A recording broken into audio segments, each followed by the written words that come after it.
मलाई बिहान 7:30 बजे घरपेटीले म मुख धोइरहेको थियो एक्कासी घरपेटी बा आएर मलाई के भन्नुभयो भने त कामी त दलित त कोठा छोडेर गइहाल भने क्या मलाई त कसले भन्यो भनेर मैले सोध्न पनि सोधिनँ उसकै भाषाबाट ऊ माथि गयो चुप्लाएर मलाई त एकैचोटि उसले के भने त्यस्तो भन्यो नि त हामी पनि मान्छे हो नि त हामी दलित होइन नि त हाम्रो कामले पायो जातले खायो त्यस्तो भन्यो नि काठमाडौँ घरपेटी अझै पनि चेतना आएको रहेनछ है काठमाडौँमा घरपेटीलाई त रिस उठिरहने के गर्नु बिहानदेखिबाट खाना खाएन त्यो कुरा लाउने मान्छे को हो सामान कहाँ छ त सबै त्यही छ होला अहिले घरबेटी कहाँ नै होला मेरो सामान भनेको एउटा खाट र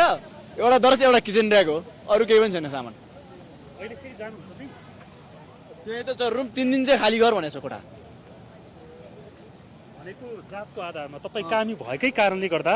तपाईँलाई कोठा खाली गर भने अरू केही पनि कारण छैन छैन अरू कुनै कारण पनि छैन तर कामी भएको त दलित भएर 3 दिन चाहिँ आज कोठा खाली गर भनिसक्यो